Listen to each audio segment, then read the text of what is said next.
Estamos en clase 7 de 1 Samuel. ¿Me está escuchando bien? Sí. Ok. Hoy vamos a continuar con la historia de Saúl, que es el primer rey de Israel. Pero antes de entrar en los detalles del texto de hoy, capítulo 11 y 12. ¿Quiénes leyeron capítulo 11 y 12? Bien. Antes de entrar en los textos de hoy, tenemos que retroceder un poco para entender mejor a Saúl. Cómo era como hombre, cómo era como rey, su carácter. Cómo era este varón que ahora es rey de Israel. Y hay algo en la vida de Saúl que podemos adoptar, incorporar en nuestras vidas, o algo que podemos aprender de él. Eso es lo que queremos ver hoy. Entonces, para refrescar la memoria, la semana pasada vimos que el pueblo de Israel había pedido a Samuel que no siga siendo juez. Generalmente cuando leemos jueces, vemos que hay libros de jueces, hay 10 jueces, pero Samuel es el número 11, es el último de los jueces. Y el pueblo dice, no queremos más, queremos rey como las naciones alrededor, ni tú ni tus hijos no queremos más jueces. Y en realidad Dios dice a Samuel, bueno, tómalo con calma, porque no te están rechazando a ti, Samuel, me están rechazando a mí. Esa es la palabra de Dios. Están rechazando su gobierno y ellos quieren un rey humano para reemplazar el rey divino. Dios dice a Samuel que le diera el rey que quería. Y luego Dios guía a Samuel a ungir a Saúl como rey. ¿Se acuerdan de eso? Sí. ¿O están todavía en onda 18? Ok. Al final del capítulo 10, Saúl es coronado, por fin, como rey de todo Israel. Finalmente Israel tiene lo que anhelaba, un rey como las demás naciones que lo rodeaban. Eso es lo que pidieron. Queremos un rey como las otras naciones alrededor. Entonces Dios dijo, ok, quiero un rey como los otros, aquí tienes un rey como los otros. Entonces ahí está coronado, pero no fue así, su coronación. Y ni menos así. Esa imagen, yo saqué de Google, quiero ver una imagen de la coronación del rey Saúl de Israel. Y eso es lo que me salió. Bonito, ¿no? Elegante, regal, este rey Saúl. Nada que ver. Muchas veces nosotros imaginamos escenas bíblicas en nuestra mente de la forma que nosotros pensamos, de nuestro punto de vista moderno. Y generalmente estamos mal, porque la realidad era muy diferente. En este caso, por ejemplo, nada que ver con eso. Primero, ese palacio suntuoso, no había ningún palacio. En ese momento no había palacio para el rey, porque no había rey. Tampoco tenía trono. Tampoco tenía ropa elegante de rey.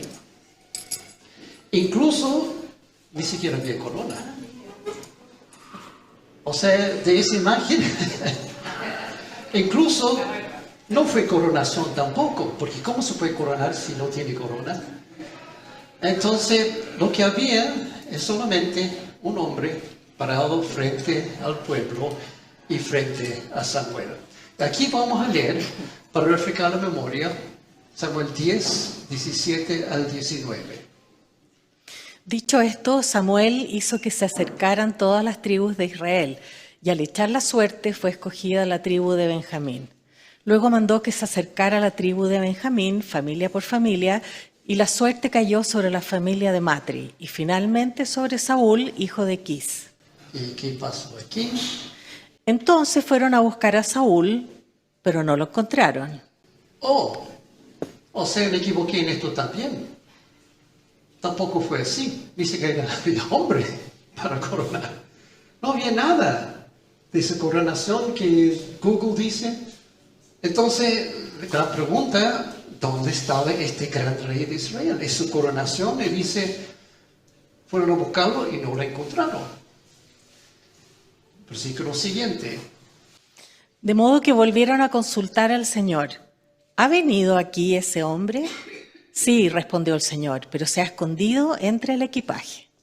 El gran rey de Israel, en su coronación, no está. Está escondiendo entre el equipaje, entre el bagaje, dice otro. O sea, hay una sola palabra para esto: cobardía. Saúl, lo primero que sabemos de Saúl es cobarde. Incluso yo diría que es cobardía extrema, porque se escondió tan bien que nadie pudo encontrarlo. Dice el texto que fueron a buscarlo por todos lados y no lo encontraron, hasta el punto que tuve que preguntarle a Dios si siquiera estaba presente. ¿Qué dice aquí? Consultar al Señor. ¿Ha venido aquí este hombre? Es su coronación, pero no está, no encontramos.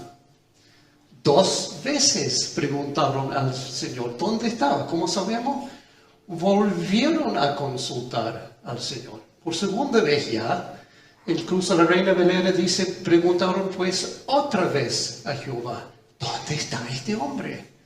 O sea, se escondió tan bien que solo Dios sabía dónde estaba. No está como esta imagen, aunque alguien está en vuelta y lo ve, pero está escondido al punto que solo Dios sabía dónde estaba.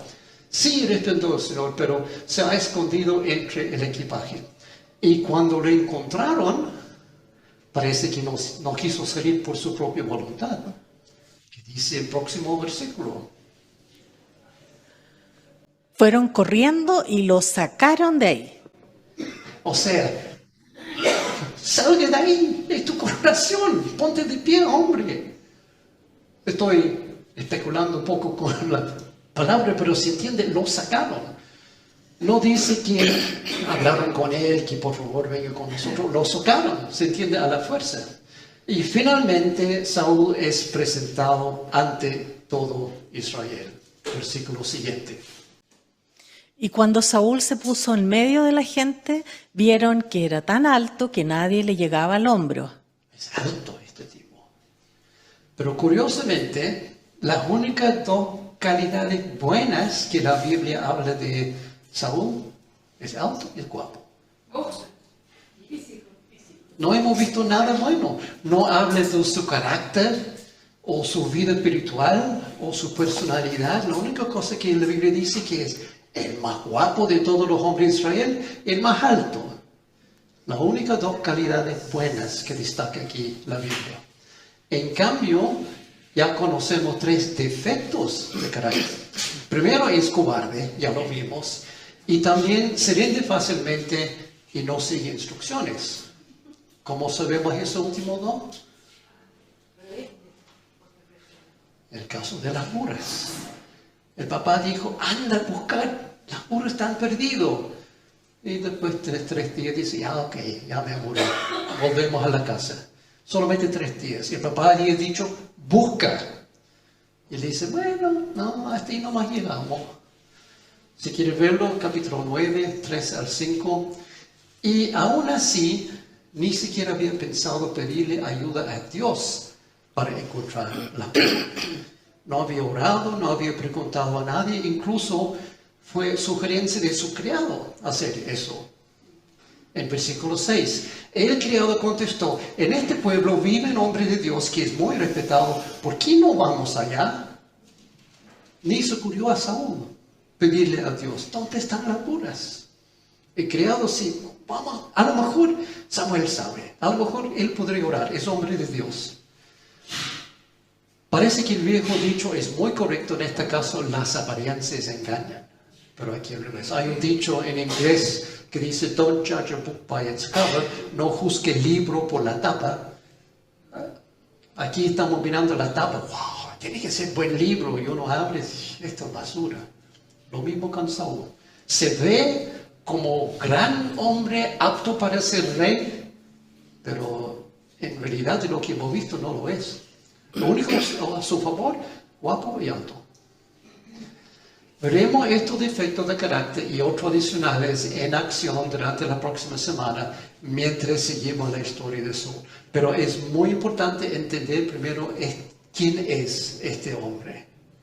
Y no olvida, Dios eligió a este hombre en base de que queremos un rey como los demás pueblos tienen. ¿Ok? ¿Quiero un rey así? Aquí está tu rey. Alto y guapo, pero cobarde, no obedece instrucciones, es porfiado y no consulta a Dios. Exactamente lo que quería el pueblo. Un último punto aquí, antes de entrar al texto de hoy, ¿qué pasó después de esta coronación que no fue coronación? Bueno, uno pensaría que Saúl comenzó a formar su gobierno, armar su corte, nombrando ministros de su gabinete, formando departamentos, organizando un sistema administrativo para dirigir el país, nombrando personas para roles y posiciones clave, estableciendo metas y presupuestos y planes. Eso sería como lo que se espera. Pero ¿qué pasó realmente? Nada de eso. Versículo 25. A continuación, Samuel explicó al pueblo las leyes del reino y las escribió en un libro que depositó ante el Señor. Luego mandó que todos regresaran a sus casas. O sea, ok, listo, aquí tienes tu rey, entonces nosotros damos vuelta y todos vamos a la casa. Muy curioso toda esta situación. Después de la coronación, todos se fueron a su casa. Todo el país. Estaban esperando la coronación, esperando. Y Samuel dice, ok, váyanse, listo. Toda esta situación es muy curiosa. Y bueno, uno dice, bueno, por lo menos Saúl se ocupó de la tarea de ser rey, hizo algo, ¿no? También Saúl se fue a su casa en Gibeá, acompañado por un grupo de hombres ilustres a quienes Dios les había movido el corazón. O sea, Saúl también se fue a su casa. Y aquí dice con hombres ilustres, otras traducciones dice hombres valientes, pero son los que Dios les había movido para ir con él. No todo el pueblo, algunos valientes se fueron con él, pero se fue a la casa. Ese es el rey. Ahora, la Biblia no dice por qué regresó a la casa, pero yo tengo una sospecha. ¿Podría ser que simplemente no sabía qué más hacer? No había nombrado rey, pero no tenía idea que tenía que ser como rey. Entonces, ¿qué hago? Bueno, voy a la casa nomás. Especulación mía, pero no veo otra explicación. Capítulo 10 termina con un comentario interesante. Pero algunos malvados protestaron, ¿y este es el que nos va a salvar? Y fue tanto su desprecio por Saúl que ni le ofrecieron regalos. Saúl, por su parte, guardó silencio. Casi se puede entender este tipo de... ¿Y este?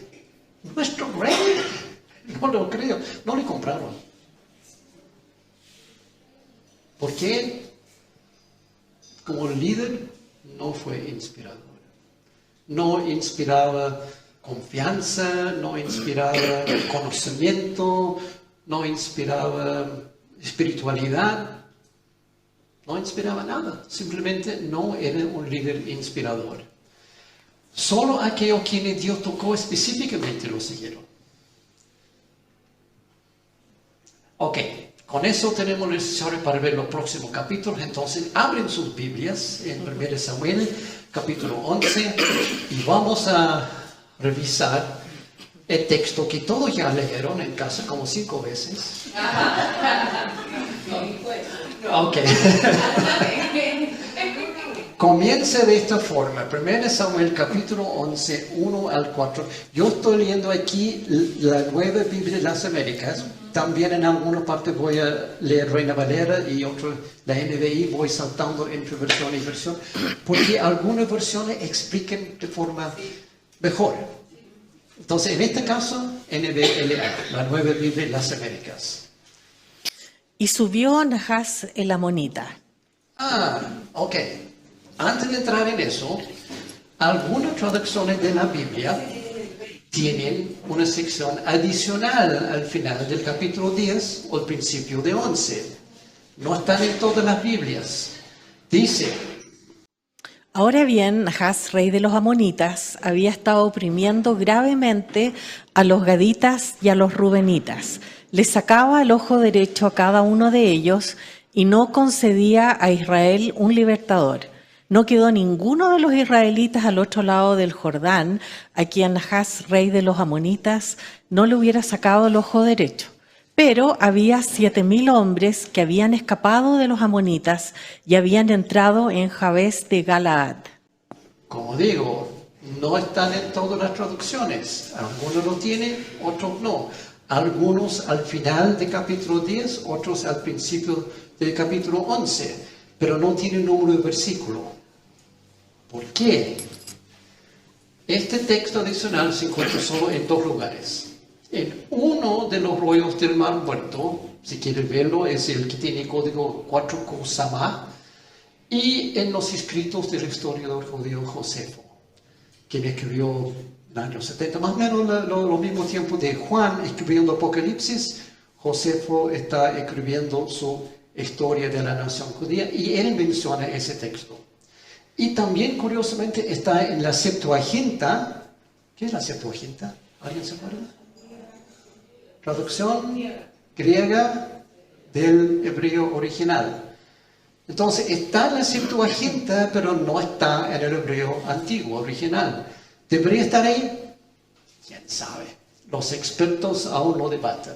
Algunos dicen, sí, corresponde, porque están los RMM y Septuaginta. Otros dicen, no, otro texto hebreo no lo tienen. Entonces, ahí va el debate. ¿Corresponde? Revise tu Biblia. Si tiene una Biblia de tinta y papel, revise si encuentra esos versículos. Al final, como digo, no está en muchas traducciones.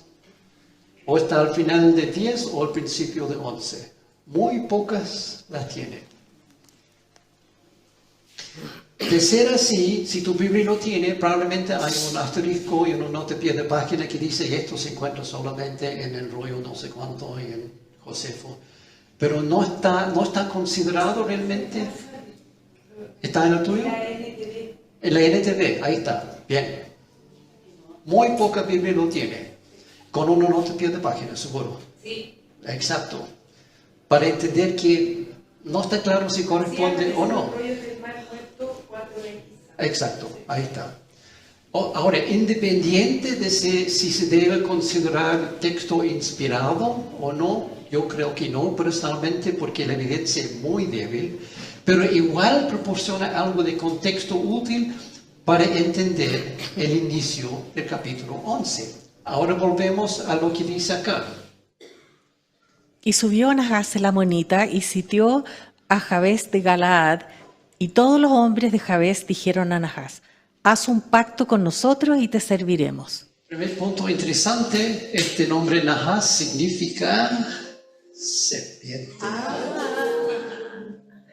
Interesante, ¿casualidad? ¿Quién sabe? Pero ¿qué hace este serpiente? Pero primero es amonita. ¿Alguien sabe de los amonitas? ¿Quiénes eran? ¿Qué es eso? Bueno, son descendientes de Lot. ¿Quién es Lot? Sobrino de Abraham. Quizás conocen la historia, se acuerdan de Sodoma y Gomorra, ahí estaba Lot con su familia y apenas logró escapar con sus 2 hijas. Su señor había convertido en un pilar de sal, entonces escapa él con sus 2 hijas. Y esas hijas tenían un problema grave moral. Decidieron emborrachar a su papá. ¿Con qué motivo? Para tener relaciones incestuosas con él, para quedar embarazadas, las 2. ¿Se acuerdan de esta situación muy curiosa? La hija mayor tiene un hijo, el que llamó Moab, que quiere decir simiente del padre, curioso nombre para poner al hijo. Luego se convirtió en el padre de los moabitas. Hemos visto muchas veces los moabitas siempre atacando a Israel, siempre causando problemas. La hija menor también tuvo un hijo, el que llamó Ben-Amí, que quiere decir hijo de mi pueblo. Y luego él se convirtió en padre de las amonitas. Ben-Amí, amonitas. Y curiosamente, hasta hoy en día, el capital del país de Jordania es Amán, que viene del mismo nombre. Todavía, hasta hoy en día, están reconociendo sus orígenes en Ben-Amí.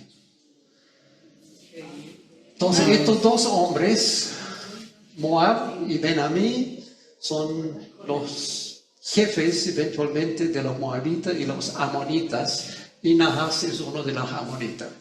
Por ende, los amonitas son familia de los israelitas, Lot, Abraham, pero a lo largo del Antiguo Testamento generalmente eran enemigos de Israel, no amigos, como se puede ver en este caso. ¿Qué hace?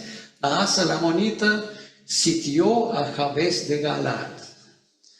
Esta serpiente amonita ataca al pueblo que se llama Jabes en la región de Galaad, que es parte de Israel.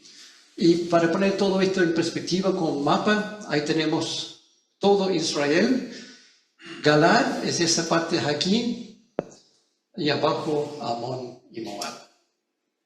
Ahí están las tribus de Amón y Moab, justo al sur. Entonces, Nahas el amonito llega a Galaad atacando desde el sur. Sabemos dónde está Galaad, eso sí. Jordania. Sí, esto es Jordania. Por eso hoy en día Amán, capital. Toda esta zona hoy en día es Jordania. Entonces, sabemos dónde está Galaad, eso está claro, no hay secreto. Es la tierra de los tribus de Rubén y Gad y también la media tribu de Manasés. ¿Se acuerdan que cuando llegaron a la tierra prometida se acercaron 3 tribus a Moisés y dijeron, miren, nosotros queremos este terreno que está al otro lado del río Jordán, porque es muy bueno para nuestro ganado? Y Moisés dijo, ok, pero primero tiene que pelear con los demás, conquistar la tierra y después. Bueno, después efectivamente mudaron por acá y eso es la tierra de Galaad. Pero la ubicación de Jabes de Galaad no está clara. No existe hoy. Hay 2 o 3 lugares, excavaciones arqueológicas que los expertos están debatiendo. No, fueron acá, por acá.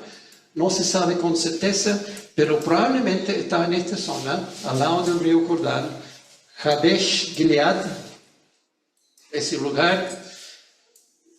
¿Cómo es ese lugar? Hay fotos como hoy en día y probablemente estamos hablando de, no funciona acá, pero probablemente de estas zonas aquí cerca al río, pero eso puse esa foto que es el lugar más probable. Y se nota buen terreno, fértil, bueno para ganado, bueno para agricultura. Ahí estaban este pueblo y Nahas llega a atacar. Los amonitas atacan esta ciudad de Israel y la gente quiere más. Incluso se ofrecen a ser esclavos de los amonitas. Prohibido por ley de Moisés, nunca pueden ser esclavos de nadie, pero ahí están. Haz un pacto con nosotros y te serviremos. Eso es lo que quieren.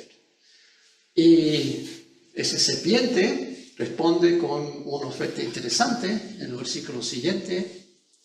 Pero Nahas el amonita les dijo, lo haré con esta condición, que a todos ustedes les saque yo el ojo derecho. Así haré que esto sea una afrenta sobre todo Israel.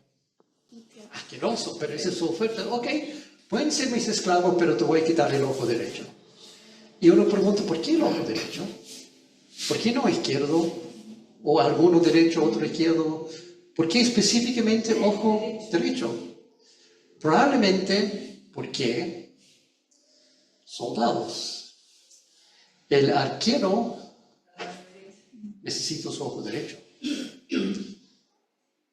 Y el soldado que está peleando tiene su escudo en su mano izquierda protegiendo la cara y está mirando por el costado por su ojo derecho para pelear. Y si no tiene ojo derecho, tiene que poner el escudo para acá y descubrir todo su cuerpo. O sea,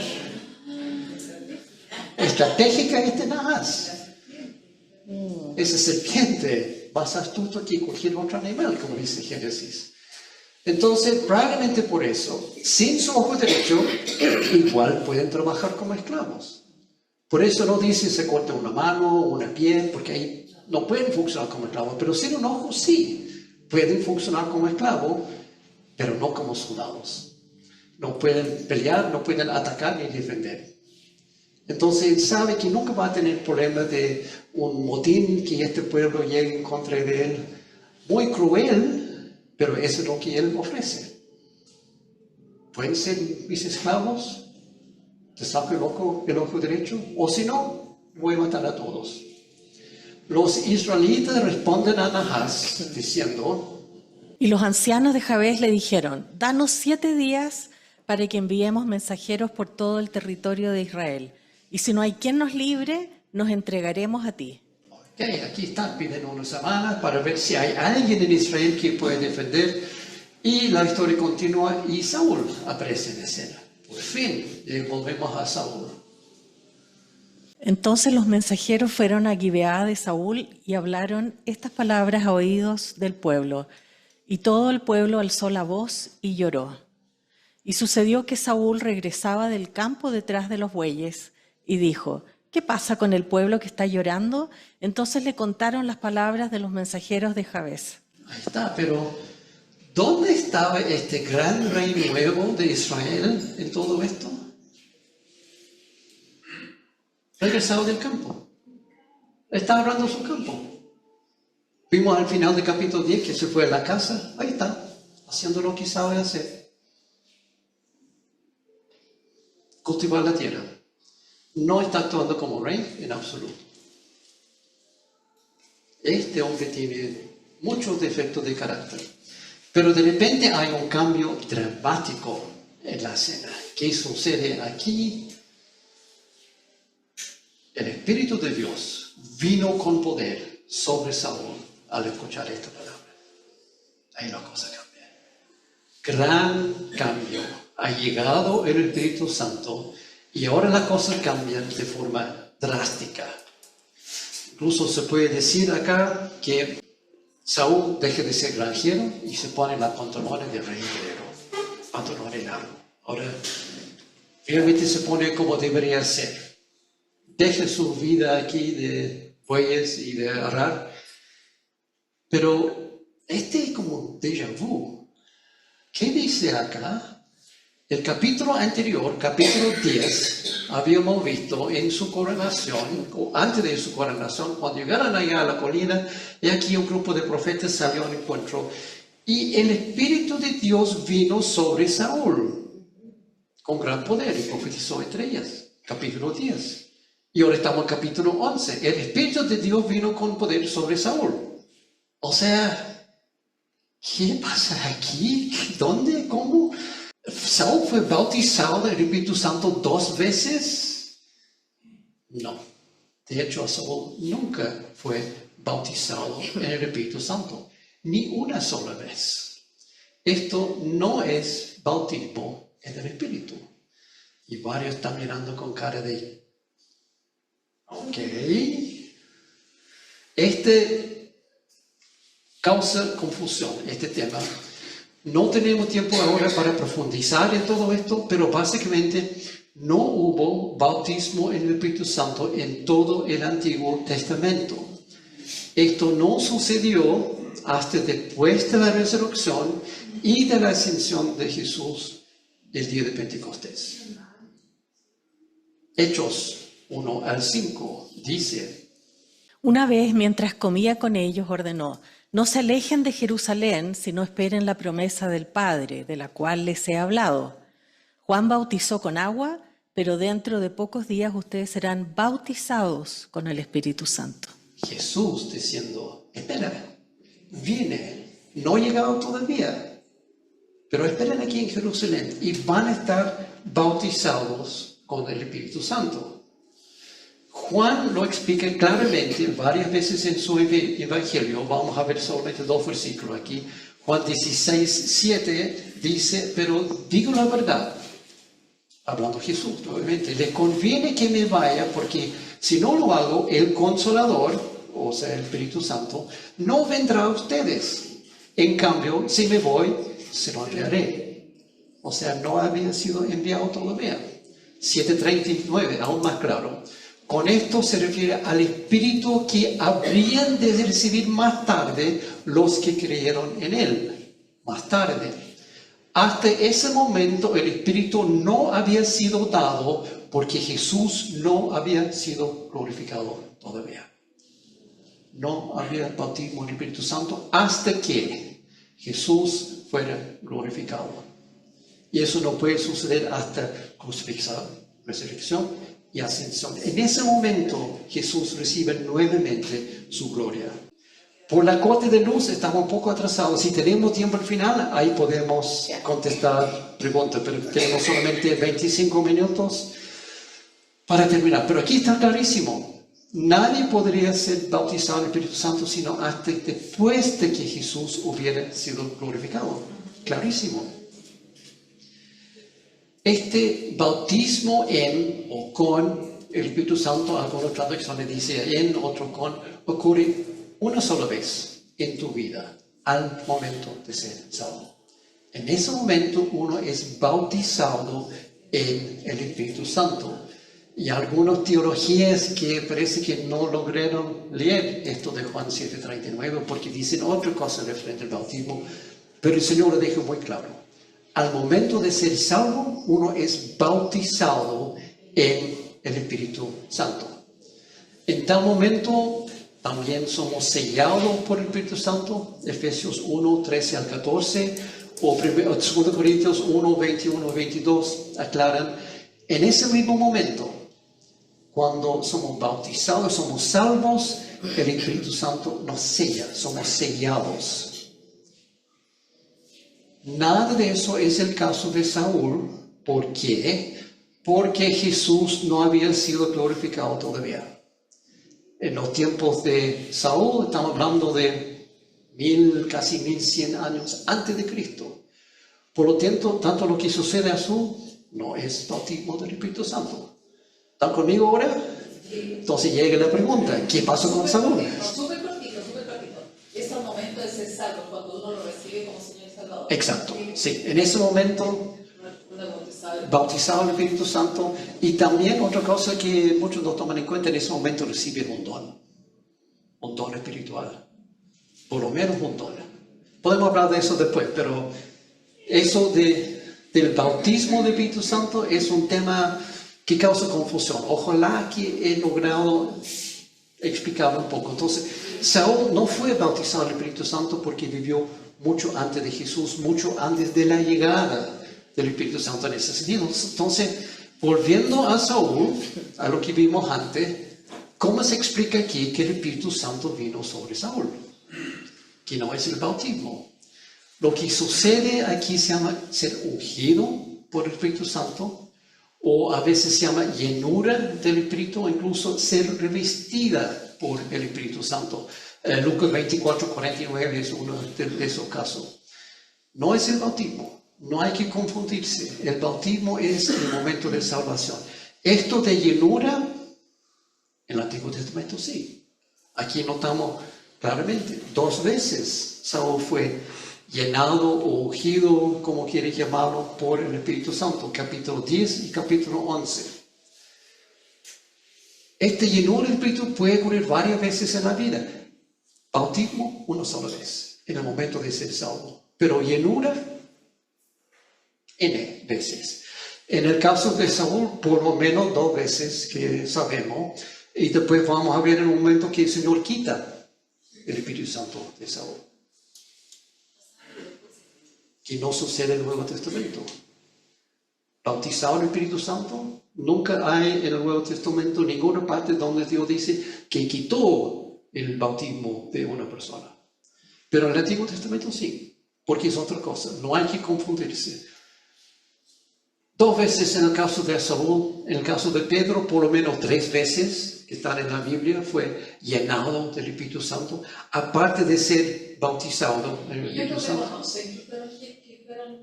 ¿Reconocen ellos que...? Sí, dicen exactamente el caso. Por ejemplo, en el caso de Pedro, algunos días después de Pentecostés, se va subiendo al templo y se encuentra con el hombre lisiado y oro y plata no tengo, y dice justamente de esto, lleno del Espíritu Santo.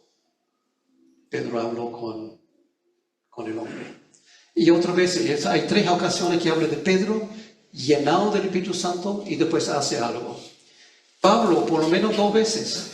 Hechos 9, 17, 18 y después 13, 8 al 11. Llenado del Espíritu Santo.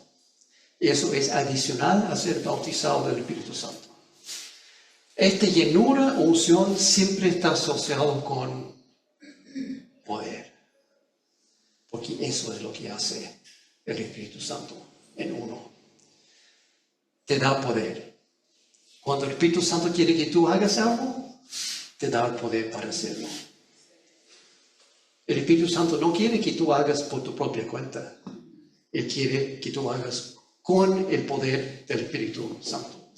Tal como en este caso de Saúl en 1 Samuel 11, entonces borramos aquí, volvemos a este original. El Espíritu de Dios vino con poder sobre Saúl. ¿Y qué pasa? El Espíritu de Dios vino con poder sobre Saúl al escuchar estas palabras y Saúl se enojó grandemente. Este enojo no es humano, es ira santa, es enojo divino, porque había escuchado, mi pueblo está bajo ataque. El Espíritu Santo viene sobre él y se enoja. Ahora quiere hacer algo.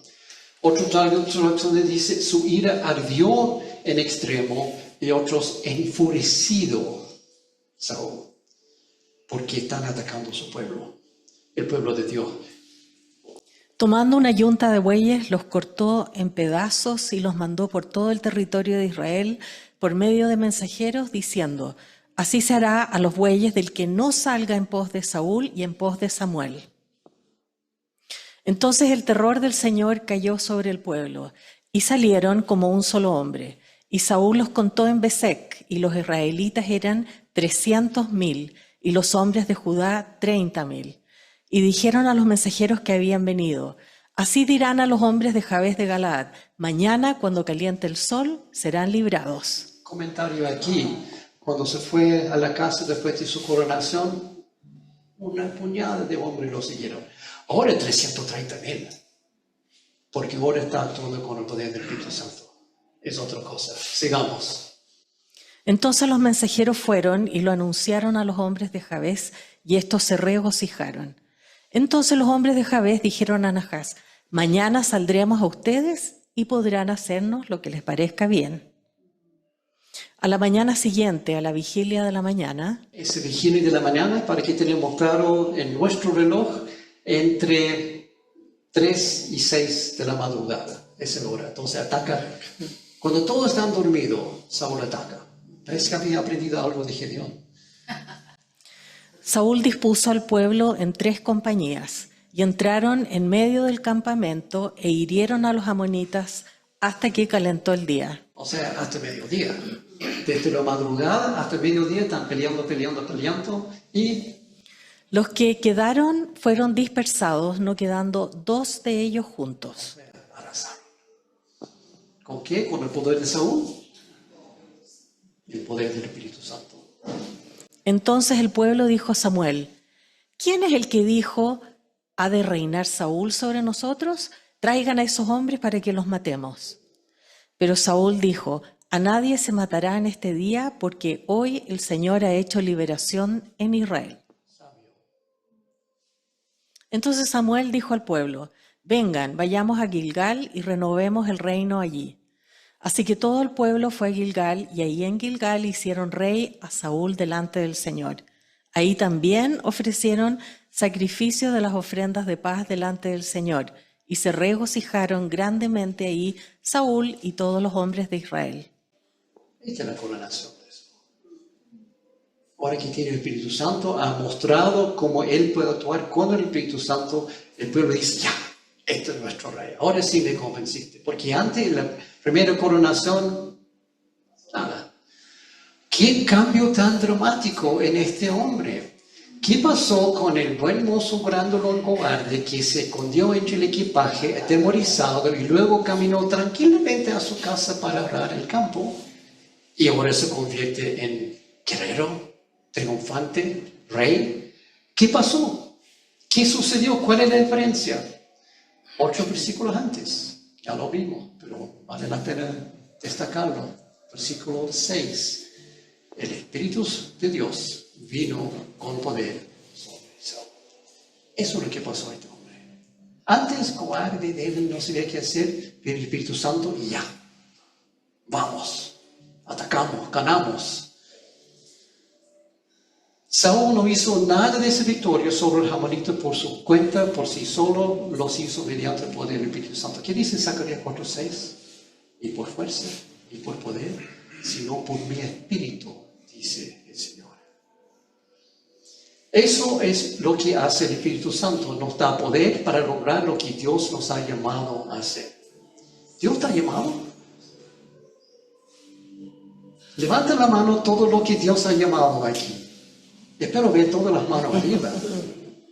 Dios ha llamado a cada uno de nosotros a hacer algo, por eso tienes un don. 1 Pedro 4:10.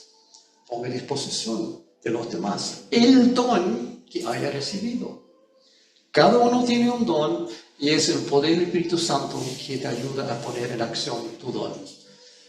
Ok, hay un caso similar en el Nuevo Testamento, el día de Pentecostés. El cobarde Pedro, y lo llamo aquí cobarde con propósito, que hace poco había huido cuando Jesús fue arrestado.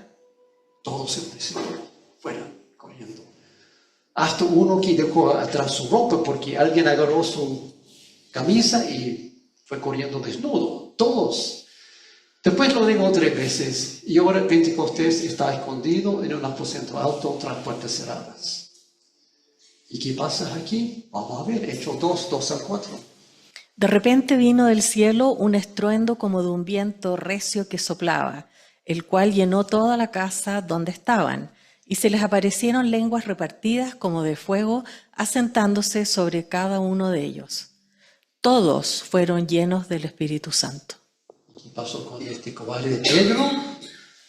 De repente, Pedro se pone de pie sin temor alguno frente a miles de personas y voz en cuello predicó el sermón más exitoso de toda la historia de la iglesia. 3,000 personas salvos, 3,000 bautizados. No sabemos cuántos miles estaban, pero por lo menos 3,000. Y este cobarde que había negado a Jesús 3 veces se pone y predica con fuerza. No por su cuenta, predicando. ¿Por qué? Porque fue lleno del Espíritu Santo. Cuando el Espíritu Santo está presente, hay poder para hacer lo necesario, sin temor, sin vacilación. Tanto Pedro como Saúl eran demasiado tímidos, cobardes y asustados para actuar con su carne. Todos fueron llenos del Espíritu Santo hasta que llegó el Espíritu Santo. ¿Qué es 2 Timoteo 1:7? No hemos sido dados el espíritu de cobardía, sino el espíritu de poder. El Espíritu Santo. Hasta ahora estamos burlando un poco del rey Saúl y su fracaso humano, pero hay una lección en todo esto para nosotros. Mejor que pongan aquí protección sobre su dedo, que seguramente voy a pisar algunos dedos aquí. ¿Qué dice? A veces nosotros somos como Saúl. A veces Dios nos llama a hacer algo, pero cuando llega el momento clave, estamos escondidos entre el equipaje. ¿Sí o no? A veces Dios nos da instrucciones claras, una tarea a cumplir, pero nos damos por vencidos después de 3 días y queremos volver a casa sin completar el trabajo. A veces hacemos solo lo que sabemos hacer, o sea, arando el campo, en lugar de hacer lo que Dios nos ha llamado a hacer. Muchas veces simplemente nos olvidamos de preguntarle a Dios qué hacer. Señor, ¿dónde están las curas? Y sigamos tratando de buscarlo por nuestra cuenta. Y con frecuencia tratamos de hacer la cosa nosotros mismos con nuestro propio poder y esfuerzo, en lugar de hacerlo a través del poder del Espíritu Santo que mora en nosotros. Pero lo peor de todo, como Israel, nosotros queremos un rey humano a cargo de nuestra vida, no el rey del universo. Queremos ser el rey de nuestra propia vida, igual que todas las personas que nos rodean, en lugar de dejar que solo Dios sea el rey. ¿Están doliendo los dedos? A mí sí. Ok, capítulo 12, Samuel recuerda al pueblo el terrible error que hayan cometido al rechazar a Dios en favor de un rey humano. Este es el último discurso de Samuel como juez o como gobernador de Israel. Este es el paso de mando. Él está entregando ahora el control de la nación al rey humano, Saúl. Él está a cargo. Ahora está diciendo, ok, pueblo, aquí está tu rey. Vamos a leerlo completo. Si quieres seguir en tu Biblia, vamos a leer todo el capítulo 12. No es muy largo. Samuel habló a todo Israel. Préstenme atención. Yo les he hecho caso en todo lo que me han pedido y les he dado un rey que los gobierne. Ya tienen al rey que va a dirigirlos.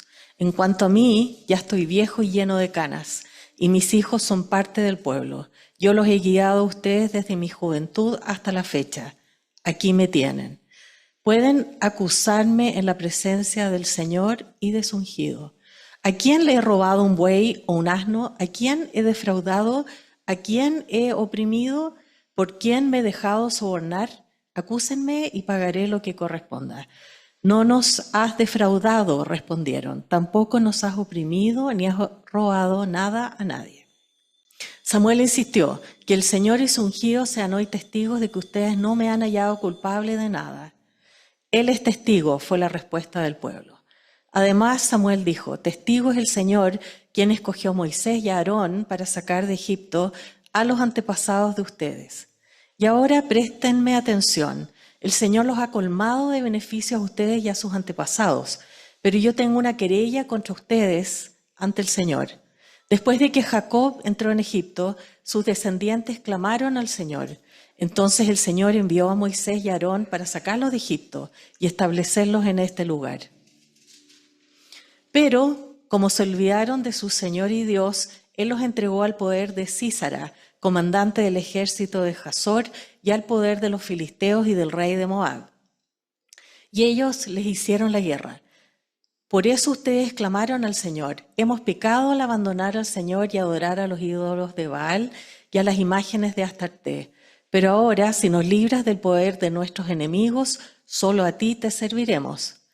Entonces el Señor envió a Jerubbaal, Barak, Jefté y Samuel, y los libró a ustedes del poder de los enemigos que los rodeaban, para que vivieran seguros. Pequeña pausa.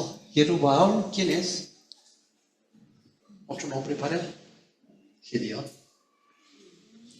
Entonces aquí están nombrando Gedeón, Barak, Jefté, Samuel, los últimos 4 jueces.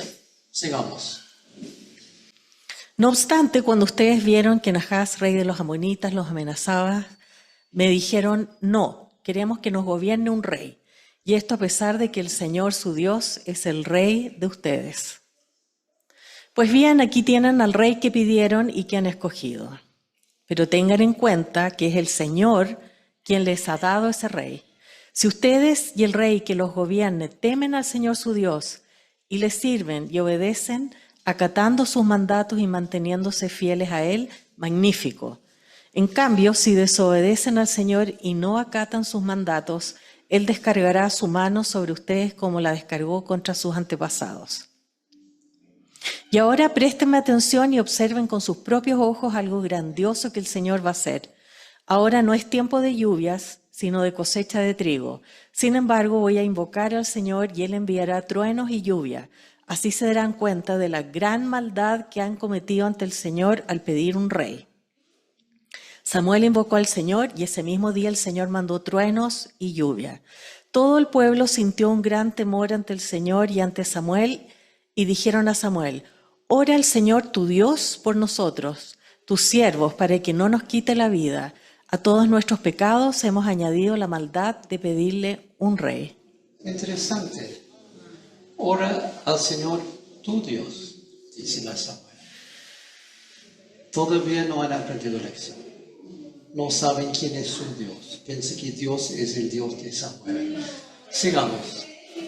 No teman, respondió Samuel, aunque ustedes han cometido una gran maldad, no se aparten del Señor. Más bien sírvanle de todo corazón.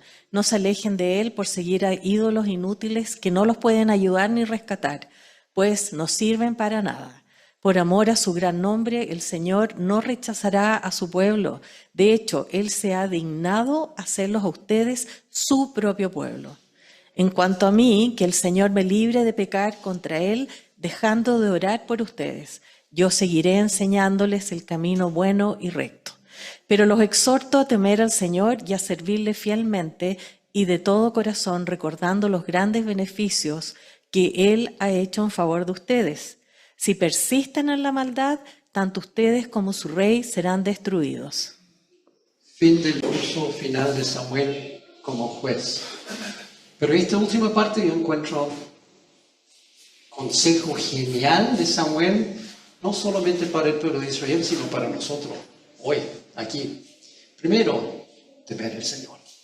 Segundo, servirle fielmente y con todo tu corazón. Tercero, recordar siempre todo lo que Él ha hecho por ti. Porque si no lo tienes a Él como rey, entonces ese pequeño rey humano que tú has puesto el control de tu vida, o sea, tú, ti mismo, será destruido. Dice acá.